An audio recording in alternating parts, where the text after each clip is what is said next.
11वां अध्याय आरंभ करते हैं। मैं भुवनेश्वरी देवी का ध्यान करता हूं। उनके श्रीअंगों की आभा प्रभात काल के सूर्य के समान है और मस्तक पर चंद्रमा का मुकुट है। वे उभरे हुए स्तनों और 3 नेत्रों से युक्त है। उनके मुख पर मुस्कान की छटा छाई रहती है और हाथों में वरद, अंकुश, पाश एवं अभय मुद्रा शोभा पाते हैं। ऋषि कहते हैं, देवी के द्वारा वहां महादैत्यपति शुंभ के मारे जाने पर इंद्र आदि देवता अग्नि को आगे करके उन कात्यायनी देवी की स्तुति करने लगे। उस समय अभिष्ट की प्राप्ति होने से उनके मुख कमल दमक उठे थे और उनके प्रकाश से दिशाएं भी जगमगा उठी थी।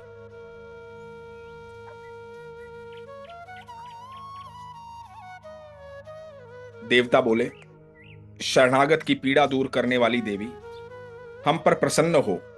संपूर्ण जगत की माता प्रसन्न हो। विश्वेश्वरी, विश्व की रक्षा करो। देवी, तुम ही चराचर जगत की अधीश्वरी हो।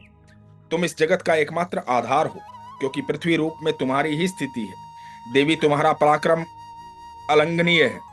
तुम ही जल रूप में स्थित होकर संपूर्ण जगत को तृप्त करती हो। तुम अनंत बल संपन्न वैष्णवी शक्ति हो। इस विश्व की कारण भूता परामाया हो। देवी, तुमने इस समस्त जगत को मोहित कर रखा है। तुम ही प्रसन्न होने पर इस पृथ्वी पर मोक्ष प्राप्ति कराती हो। देवी, संपूर्ण विधाएं तुम्हारे ही भिन्न भिन्न स्वरूप हैं। जगत में जितनी स्त्रियां हैं वे सब तुम्हारी ही मूर्तियां हैं। जगदम्बे, एकमात्र तुमने ही इस विश्व को व्याप्त कर रखा है। तुम्हारी स्तुति क्या हो सकती है। तुम तो स्तवन करने योग्य पदार्थों से परे एवं परावाणी हो। जब तुम सर्व स्वरूपा देवी स्वर्ग तथा मोक्ष प्रदान करने वाली हो, तब इसी रूप में तुम्हारी स्तुति हो गई। तुम्हारी स्तुति के लिए इससे अच्छी उक्तियां और क्या हो सकती हैं। बुद्धि रूप से सब लोगों के हृदय में विराजमान रहने वाली तथा स्वर्ग एवं मोक्ष प्रदान करने वाली नारायणी देवी, तुम्हें नमस्कार है। कला, काष्ठा आदि के रूप में कर्मशः परिणाम की ओर ले जाने वाली तथा विश्व का उपसंहार करने में समर्थ नारायणी, तुम्हें नमस्कार है। नारायणी, तुम सब प्रकार का मंगल प्रदान करने वाली मंगलमयी हो। कल्याणदायिनी शिवा हो।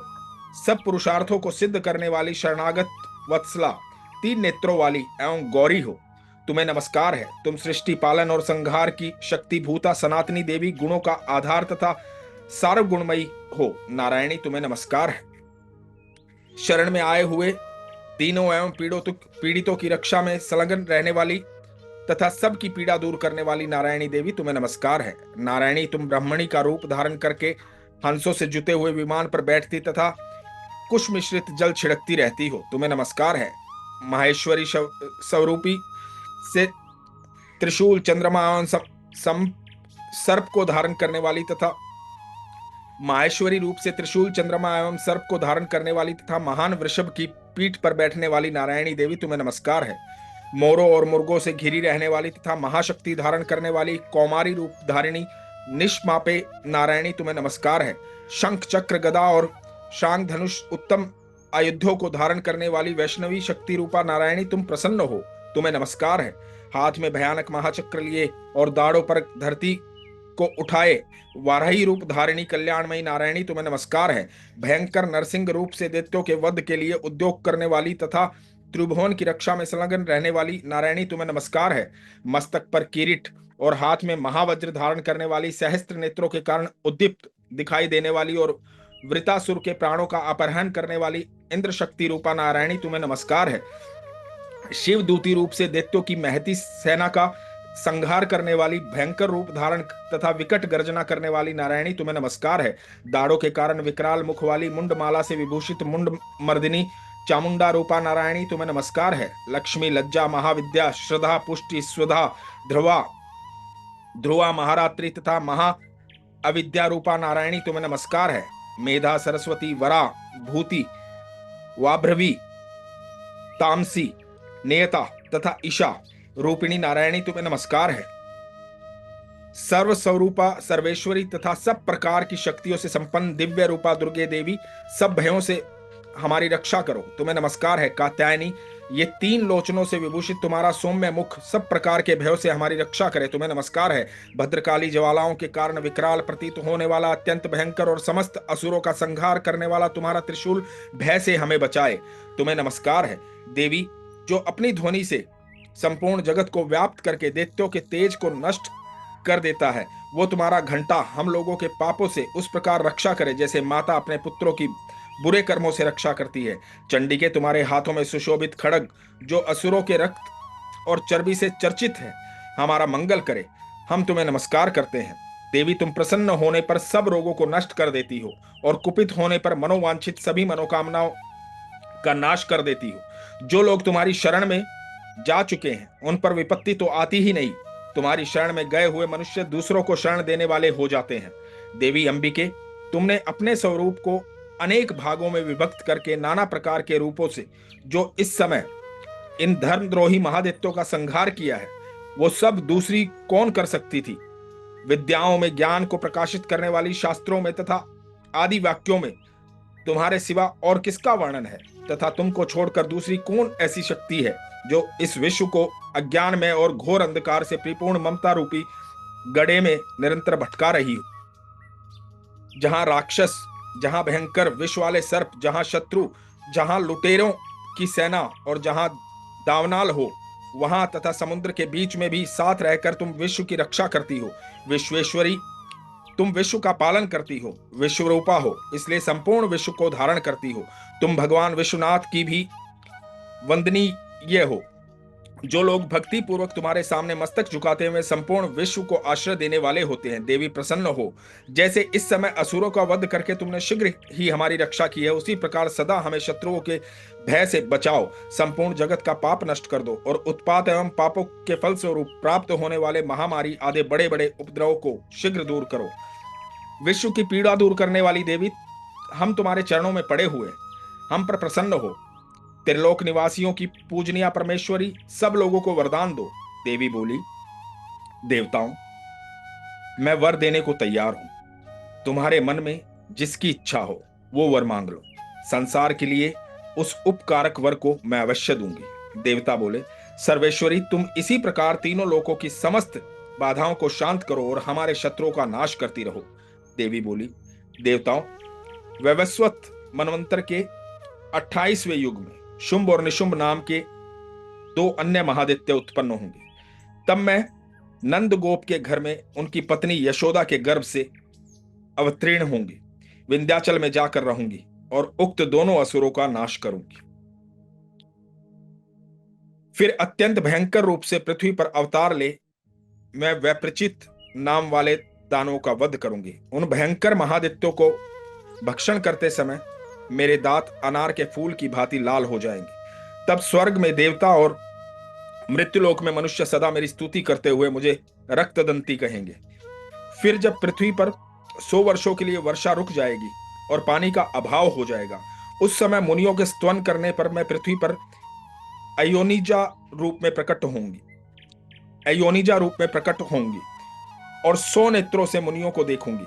अतः मनुष्य शताक्षी इस नाम से मेरा कीर्तन करेंगे। देवताओं, उस समय मैं अपने शरीर से उत्पन्न हुए शाकों द्वारा समस्त संसार का भरण पोषण करूंगी। जब तक वर्षा नहीं होगी तब तक वे शाक ही सबके प्राणों की रक्षा करेंगे। ऐसा करने के कारण पृथ्वी पर शाकंबरी के नाम से मेरी ख्याति होगी। उसी अवतार में मैं दुर्गम नामक महादैत्य का वध भी करूंगी। इससे मेरा नाम दुर्गा देवी के रूप में प्रसिद्ध होगा। फिर मैं जब भीम रूप धारण करके मुनियों की रक्षा के लिए हिमालय पर्वत पर रहने वाले राक्षसों का भक्षण करूंगी, उस समय सब मुनि भक्ति से नतमस्तक होकर मेरी स्तुति करेंगे। तब मेरा नाम भीमा देवी के रूप में विख्यात होगा। जब अरुण नामक दैत्य तीनों लोकों में भारी उपद्रव मचाएगा, तब मैं तीनों लोकों का हित करने के लिए 6 पैरों वाले असंख्य भ्रमरों का रूप धारण करके उस महादैत्य का वध करूंगी। उस समय सब लोग भ्रामरी के नाम से चारों ओर मेरी स्तुति करेंगे। इस प्रकार जब जब संसार में दानवी बाधा उपस्थित होगी तब तब अवतार लेकर मैं शत्रुओं का संहार करूंगी। इस प्रकार श्री मार्कंडेय पुराण में सावर्णिक मनवंतर की कथा अंतर्गत देवी महात्म्य में देव स्तुति नामक 11वां अध्याय पूरा हुआ। अध्याय 12 देवी चरित्रों के पाठ का महात्म्य। मैं 3 नेत्रों वाली दुर्गा देवी का ध्यान करता हूं। उनके श्रृंगों की प्रभा बिजली के समान है। वे सिंह के कंधे पर बैठी हुई भयंकर प्रतीत होती हैं। हाथों में तलवार और ढाल लिए अनेक कन्याएं उनकी सेवा में खड़ी हैं। वे अपने हाथों में चक्र, गदा, तलवार, ढाल, बाण, धनुष, पाश और तर्जनी मुद्रा धारण किए हुए हैं। उनका स्वरूप अग्नि में है तथा वे माथे पर चंद्रमा का मुकुट धारण करती हैं। देवी बोली, देवताओं, जो एकाग्रचित होकर प्रतिदिन इन स्तुतियों से मेरा स्तवन करेगा, उसकी सारी बाधा मैं निश्चय ही दूर कर दूंगी। जो मधुकैटभ का नाश, महिषासुर का वध तथा शुंभ निशुंभ के संहार के प्रसंग का पाठ करेंगे तथा अष्टमी, चतुर्दशी और नवमी को भी जो एकाग्रचित होकर भक्ति पूर्वक मेरे उत्तम महात्म्य का श्रवण करेंगे, उन्हें कोई पाप नहीं छू सकेगा। उन पर पाप जनित आपत्तियां भी नहीं आएंगी। उनके घर में भी कभी दरिद्रता नहीं होगी तथा उनको कभी प्रेमी जनों के बिछोह का कष्ट भी नहीं भोगना पड़ेगा। इतना ही नहीं, उन्हें शत्रु से, लुटेरों से, राजा से, शस्त्र से, अग्नि से तथा जल की राशि से भी कभी भय नहीं होगा। इसलिए सबको एकाग्रचित होकर भक्ति पूर्वक मेरे इस महात्म्य को सदा पढ़ना और सुनना चाहिए।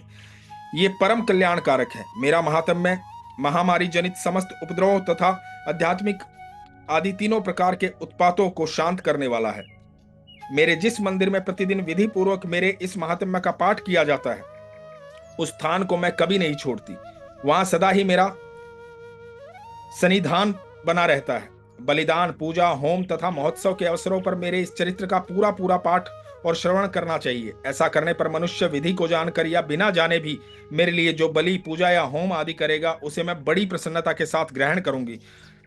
शरत काल में जो वार्षिक महापूजा की जाती है, उस अवसर पर जो मेरे इस महात्म्य को भक्ति पूर्वक सुनेगा, वो मनुष्य मेरे प्रसाद से सब बाधाओं से मुक्त तथा धन, धान्य एवं पुत्र से संपन्न होगा। इसमें तनिक भी संदेह नहीं है। मेरे इस महात्म्य, मेरे प्रादुर्भाव की कथा, सुंदर कथाएं तथा युद्ध में किए हुए मेरे पराक्रम सुनने से मनुष्य निर्भय हो जाता है।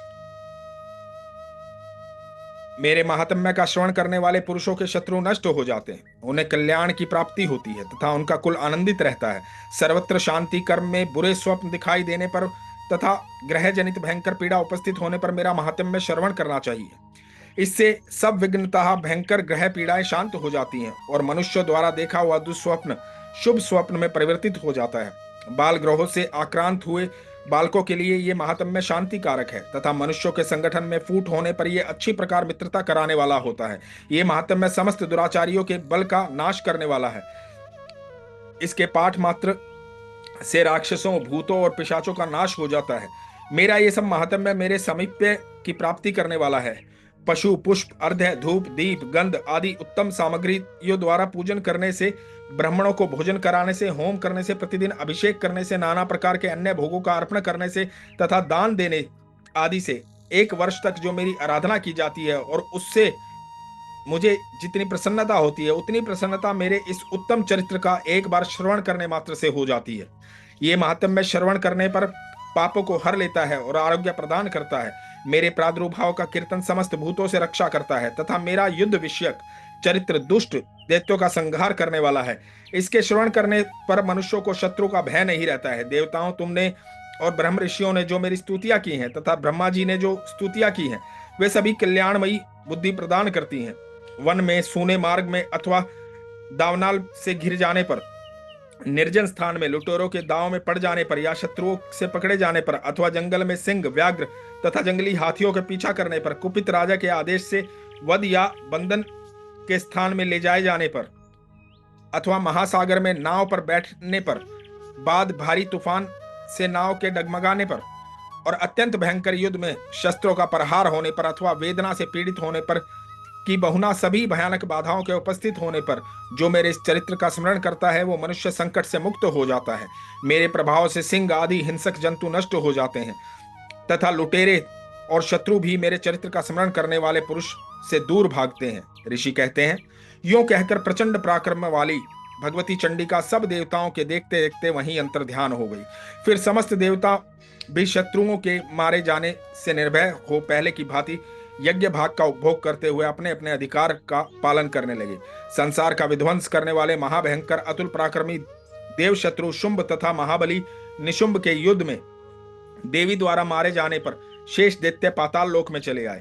राजन, इस प्रकार भगवती अंबिका देवी नित्य होती हुई भी पुनः पुनः प्रकट होकर जगत की रक्षा करती है। वे ही इस विश्व को मोहित करती है, वे ही जगत को जन्म देती है तथा वे ही प्रार्थना करने पर संतुष्ट हो विज्ञान एवं समृद्धि प्रदान करती है। राजन, महाप्रलय के समय महामारी का स्वरूप धारण करने वाली वो महाकाली ही समस्त ब्रह्मांड में व्याप्त है। वे ही समय समय पर महामारी होती है और वे ही स्वयं अजन्मा होती हुई भी सृष्टि के रूप में प्रकट होती हैं। वे सनातनी देवी ही समय अनुसार संपूर्ण भूतों की रक्षा करती हैं।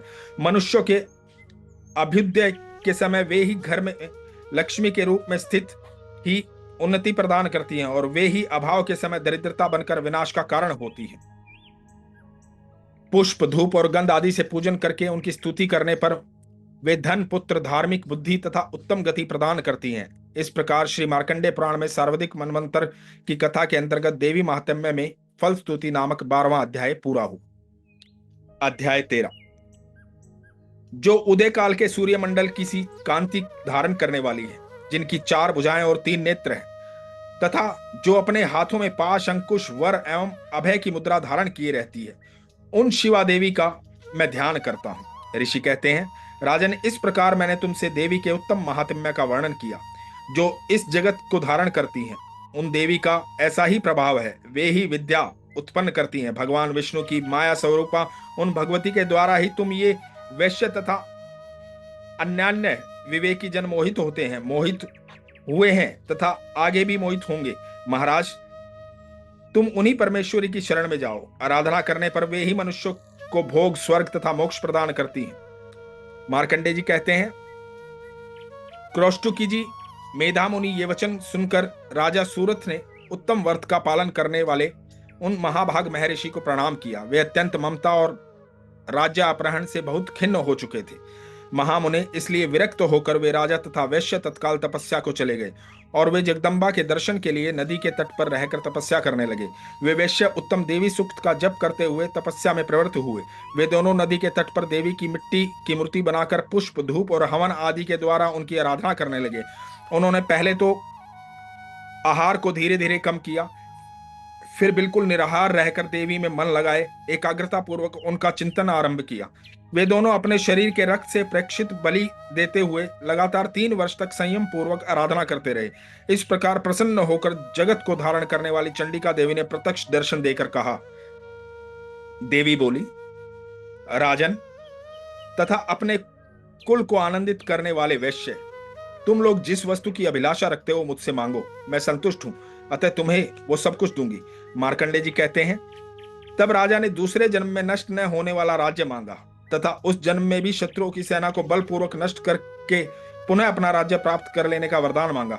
वैश्य का चित्त संसार की ओर से खिन्न एवं विरक्त हो चुका था और वे बड़े बुद्धिमान थे, अतः उस समय उन्होंने तो ममता और अहंता रूप आसक्ति का नाश करने वाला ज्ञान मांगा। देवी बोली, राजन, तुम थोड़े ही दिनों में शत्रुओं को मारकर अपना राज्य प्राप्त कर लोगे। अब वो तुम्हारा राज्य स्थिर रहेगा। फिर मृत्यु के पश्चात तुम भगवान विवस्वान सूर्य के अंश से जन्म लेकर इस पृथ्वी पर सावर्णिक मनु के नाम से विख्यात होगे। वैश्यवर्य, तुमने भी जिस प्रकार वर को मुझसे प्राप्त करने की इच्छा की है उसे देती हूं, तुम्हें मोक्ष के लिए ज्ञान प्राप्त होगा। मार्कंडेय जी कहते हैं, इस प्रकार उन दोनों के मनोवांछित वरदान देकर तथा उनके द्वारा भक्ति पूर्वक अपनी स्तुति सुनकर देवी अंबिका तत्काल अंतर्ध्यान हो गई। इस तरह देवी से वरदान पाकर क्षत्रियों में श्रेष्ठ सूरत सूर्य से जन्म ले सावणी नामक मनु होंगे।